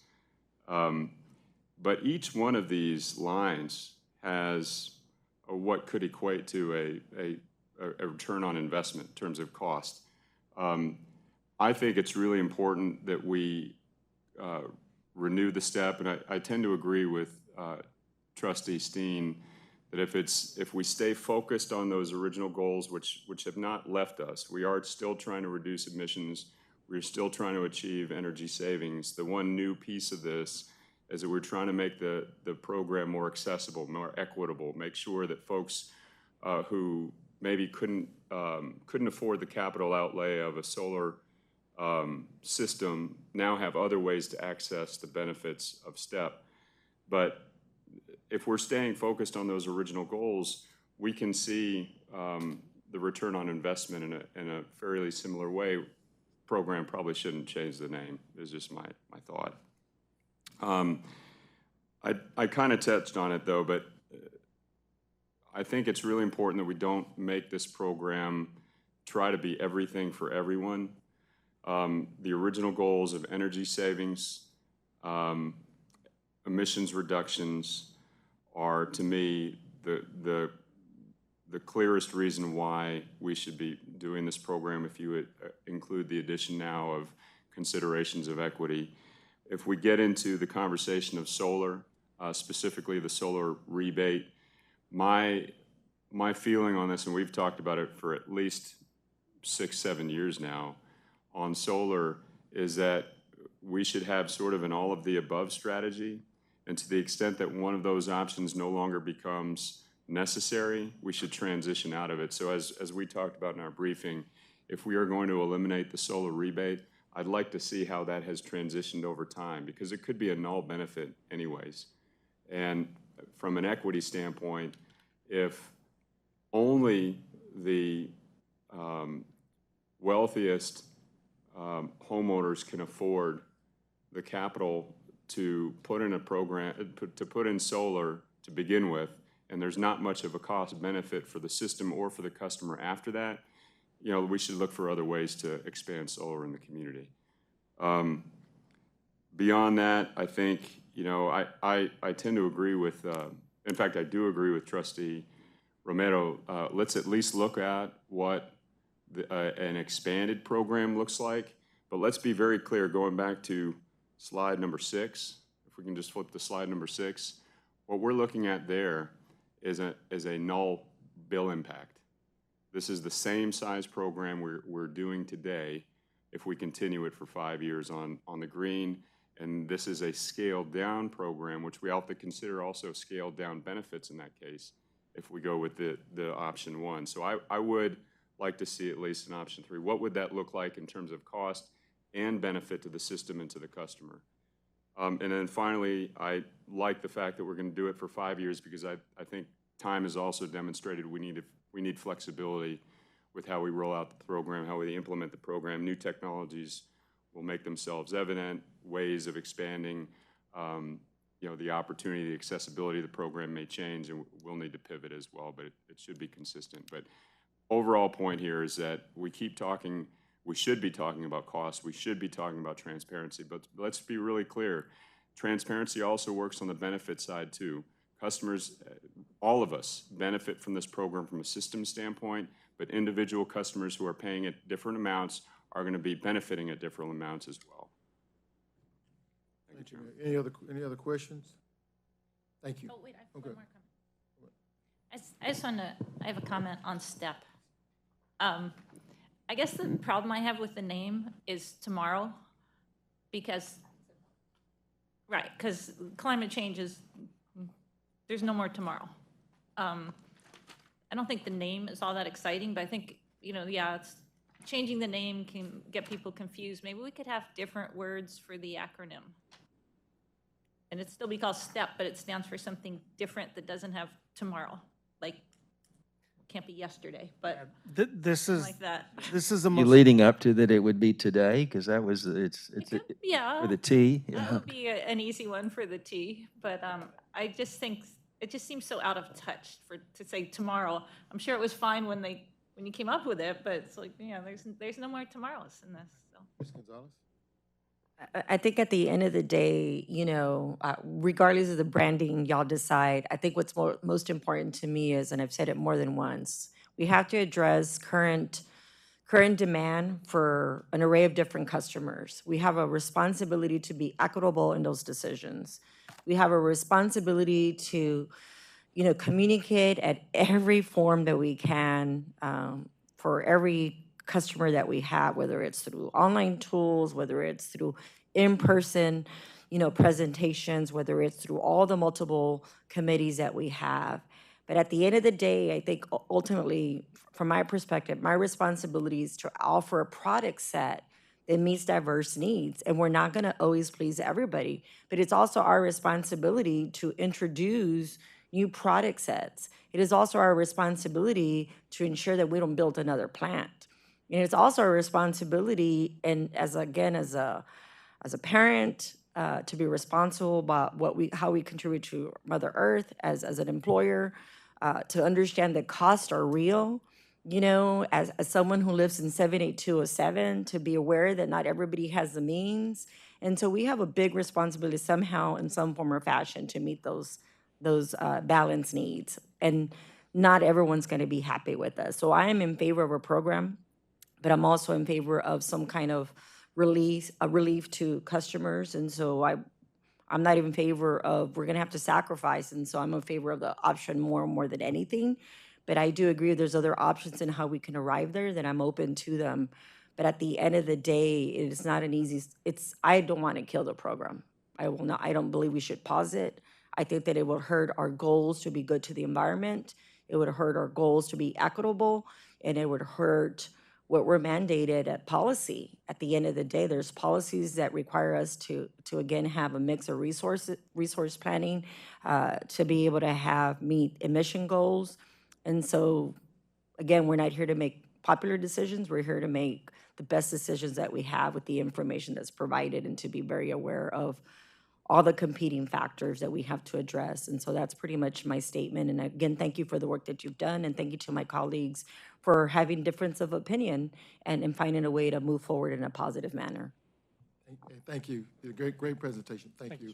And we'll be looking forward to putting it on. Just a final question for Mr. Garza, and I think I heard you say this.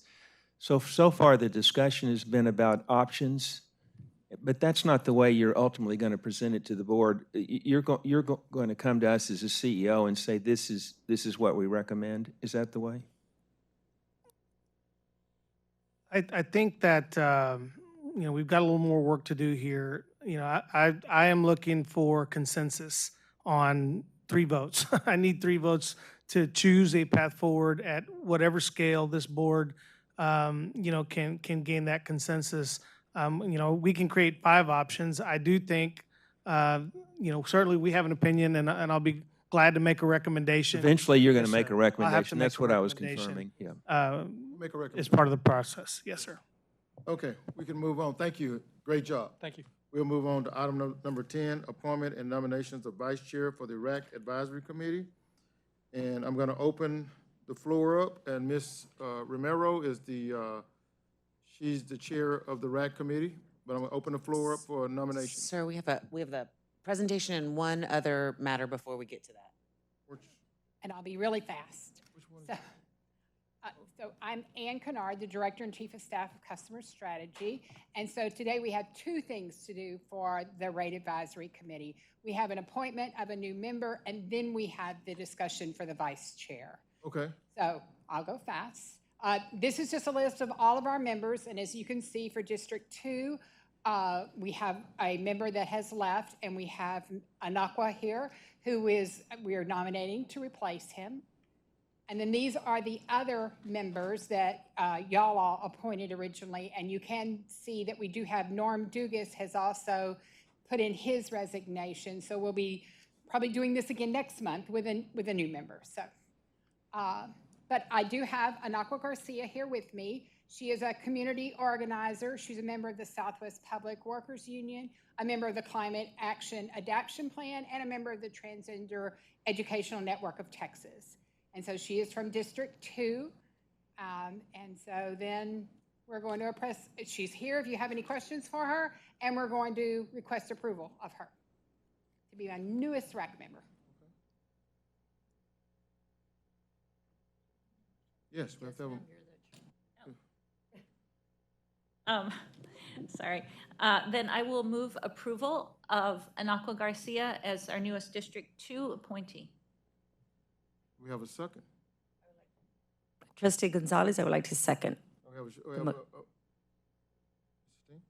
Well, I have something to say after, when you open it up. Okay. I have a motion by Ms. Romero, Dr. Romero, and I have a second by Trustee Gonzalez. And now we'll open the floor up for discussion and comments. Ms. Kennard, so may I inquire how the District 2 position opened up? So Seymour Battle, our previous member, resigned, and that's how the position opened up. Yes, ma'am. So did he resign on his own volition, or was he asked to resign? As far as I know, he resigned on his own. He sent in a letter saying he was resigning, and so that's all I know. Sorry. All right. So when I learned Mr. Battle was leaving the RAC, I went back and reviewed his application. In it, he wrote that the RAC would be able to leverage his 25 years of experience in the energy industry, comprehensive knowledge of industry practices, in-depth understanding of the environmental, technical, and governmental factors that play a role in the delivery of services to customers. I understand that the RAC did indeed leverage Mr. Battle's experience, and he became a valued member of the advisory committee. It's regrettable that his 2-year appointment to the RAC has been cut short. And I just want to publicly thank Mr. Battle for stepping forward and taking on this civic responsibility, as well as for the many hours of time he dedicated to RAC matters. So to Mr. Battle, I want to say that I'm sorry your commendable effort to serve your community had to end abruptly and in this way. As you all know, I oppose the amendment of the bylaws to permit this. However, now that the bylaws specifically allow a council person to do this, I respect Councilman McKee Rodriguez's prerogative to select his own nominee to bring before this board, and I will vote for Anakwa Garcia. Okay. Any other questions? Comments? No, welcome aboard. We're going to vote. Yeah, not just a conversation. I just also wanted to say thank you very much to Seymour for his service, as well as Norm for his service on the RAC as well. But thank you very much for Anakwa stepping forward. Okay. We have a motion by Dr. Romero. We have a second by Trustee Gonzalez. All in favor say aye. Aye. Any opposed? None opposed? Motion carries. Welcome aboard. We'd like to hear a few words from you. Well, thank you very much for voting me in. I want to thank my councilman, Jadon Mickey Rodriguez, for trusting me with this big responsibility. And I also want to thank the community at large, specifically the close to 16,000 community members who signed the Recall CPS petition back in 2020. I plan on bringing those voices with me everywhere I go in this space. And yeah, I'm looking forward to working with everyone. I'm already getting started. Didi Belmatis has been catching me up. Dr. Luda Cantu as well. We've been meeting, so just ready to start working on the raccoons. I'm really nervous. Thank you. And Thank thanks you to so Anne much. as well, who's helped me through this process. Thank you. Just welcome aboard. We're here to support you. Thank you. Thank y'all very much. Okay. Okay, we'll move on to, again, continue with item number 10, appointment and nominations of vice chair for the Rate Advisory Committee. And we'll turn it over to Dr. Romero. Thank you. I would like to make a motion for approval of Dr. Adelita Cantu as the vice chair of RAC. I have a few comments. I didn't know if you wanted to get a second first. Yes, we don't have to have a second for that, but you made a motion, and for who now? For Dr. Adelita Cantu. Dr. Adelita Cantu, we have a motion. Do we have any other nominations? Yes, Dr. Mackey, I have a nomination. Do you want it now? Yes, sir. All right. So I want to nominate, and I have something to say. Should I say it now or say it? The nomination, then when I come for questions and comments, you can say it. Okay, then we go back to her. Yes. Okay, so I would like to nominate Dr. Olufemi Osideli. Mr. Steen has a nomination, and we have 2 nominations on the floor. Now I would like to open it up for discussion. Dr. Romero. Yes. So the process, because I was not sure of the process, and I worked with Ann and with Reed Williams to, I just wanted to make sure that there was an open dialogue with the RAC so that it wasn't that I was simply nominating somebody who I didn't know if they were interested. And I wanted to make sure that everybody on RAC knew that the position was opening and they had the opportunity to articulate if they wanted to be considered for it. So Mr. Williams did announce it at a RAC meeting and asked anybody who was interested to let me know. I think he said that a couple of times. The only person who did let me know was Dr. Adelita Cantu. And I believe she's also exceptionally qualified for this position. I believe she's been on RAC since it started. She's very well respected in the environmental community and has great experience and great knowledge in the area. Thank you. Any other questions or comments? So with the departure of Eloisa Portillo Morales, we need to select a vice chair, but I submit to you that it should be someone other than Dr. Adelita Cantu. I suspect that Dr. Cantu will make a fine vice chair, but only after she's served on the RAC at least a year. And someone might come forward and say, well, she's been on the CAC, and that's great, and it's helpful, but it's not comparable. And so we should think of the many hours and all the effort the RAC members have put in over the last year. How are they going to feel if a newcomer comes in and takes over the number 2 leadership role? Instead, I would like to nominate a RAC member who, from all reports, has been a diligent member and leader on the RAC, Dr. Olufemi Osideli. He came to my attention when I read his thoughtful remarks on the proposed rate increase, and some might recall I quoted from his remarks when I announced my support with reservations of the recent rate increase request. So he has a very impressive bio. More than 25 years of combined experience in engineering, banking, information technology, and research. Prior to joining Cimbria Consulting, he spent 12 years at Southwest Research Institute, where he rose to the position of senior research engineer responsible for risk, safety, environmental, and regulatory compliance assessments of various nuclear energy facilities for the U.S. Nuclear Regulatory Commission.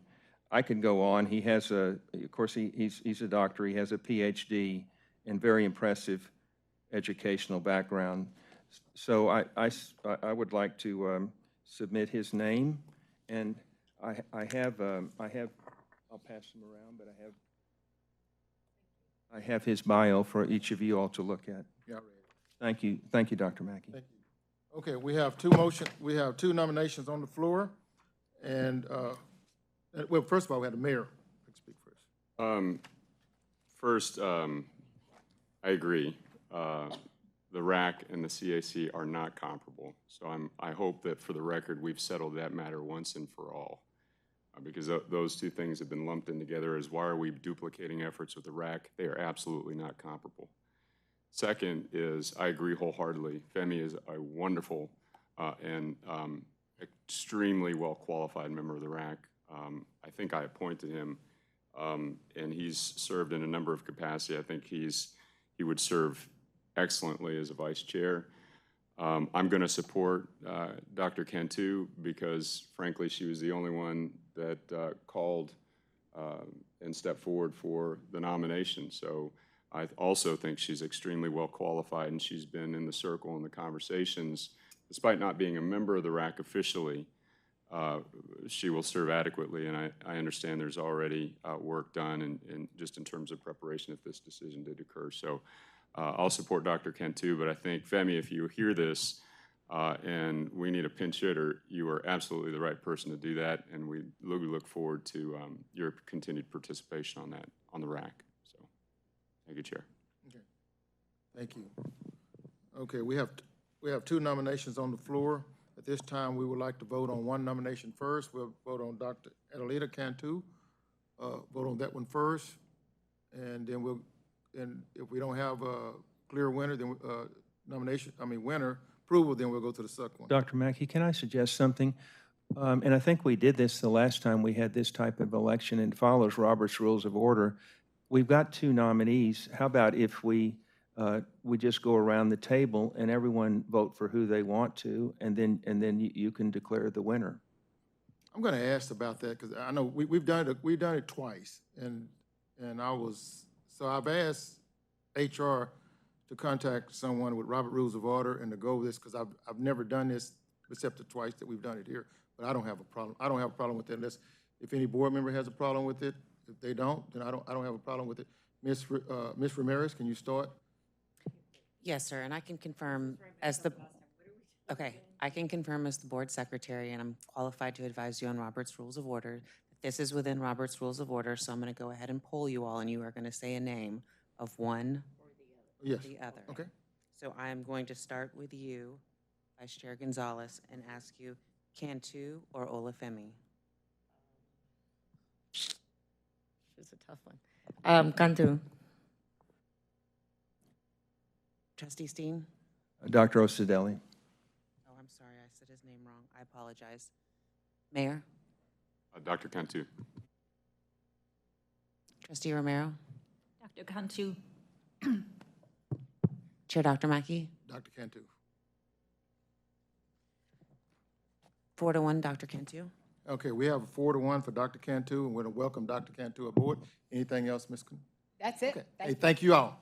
And at this time, we'll move on to item number 11, fiscal year 2023 financing transactions.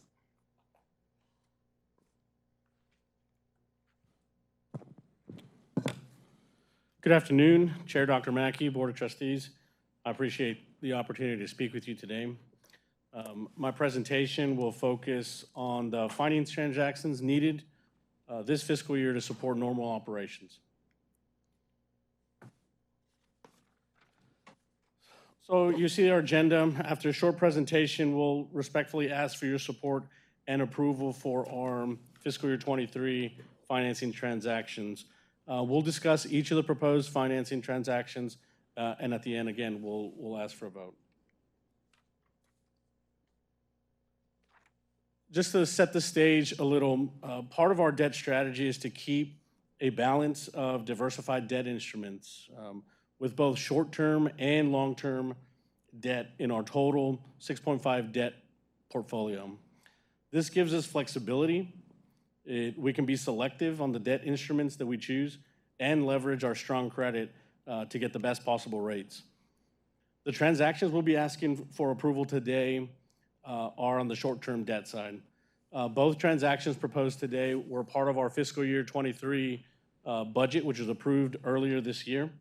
And also, we've met with our financial advisors and bond counsel, and they're on board with our recommendations. So we want to thank them for their support. First one involves remarketing of debt. Remarketings are pretty common. We last brought one to the board for approval last August, and it executed in December of 2021. It's normally an annual occurrence. As a reminder, a remarketing allows us to reset interest rates for variable rate bonds that were previously issued. Those types of bonds, the variable rate bonds, gives us access to an initial period of low fixed rate and then steps up to a higher rate if we don't remarket. So think of these very similar to refinancing an adjustable rate mortgage. This remarketing will extend the initial period of low rates for another term, avoiding unnecessary increase in debt costs going forward. These particular variable rate bonds were issued in 2018, and the initial 4-year term was at 2.75% interest rate. In December, those step up to 8%. So going from 2.75% to 8%, a big step up. So the remarketing would peg that interest rate back closer to market rates, closer to the 2.75%. Overall, the business case is we avoid approximately $5 to $6 million a year of added debt costs by doing this. So that definitely has a good business case to it.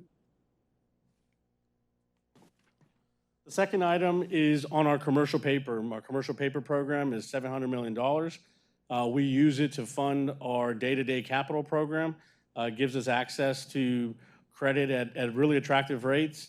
Another thing about the commercial paper program, we like it because of the flexibility. We're able to execute it in small tranches and big tranches based on where we need it for the business.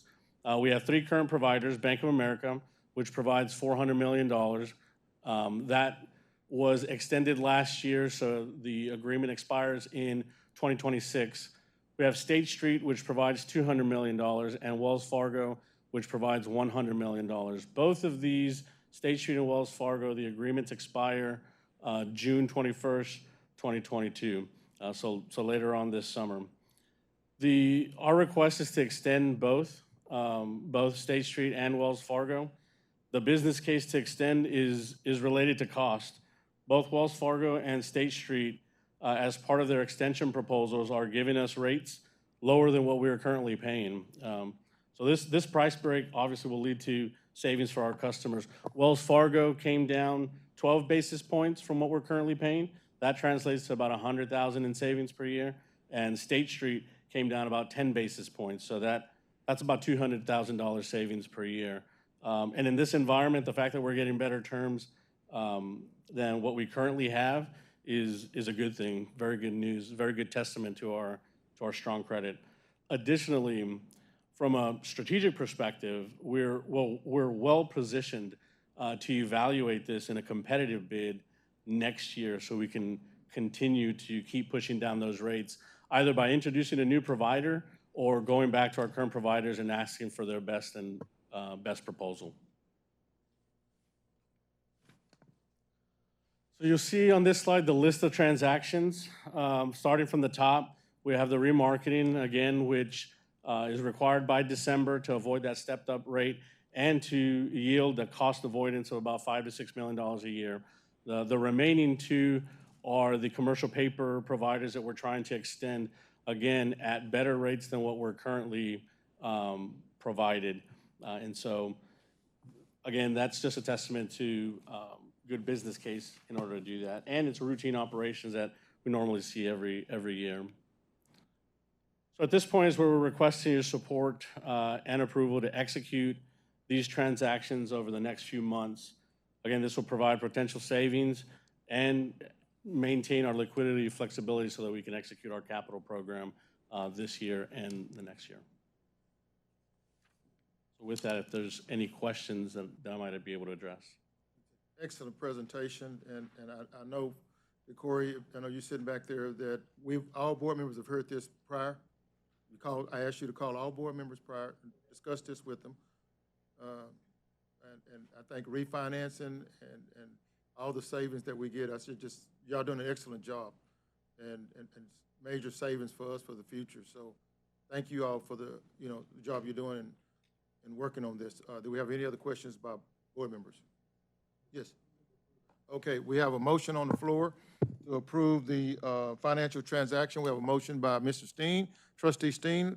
Do we have a second? Second, Trustee Second by Gonzalez. Trustee Gonzalez. Do we have any questions or comments?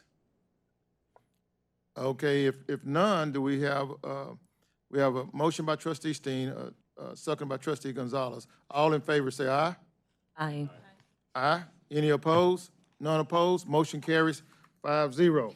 Next item on the agenda is to adjournment. Do we have a motion to adjourn?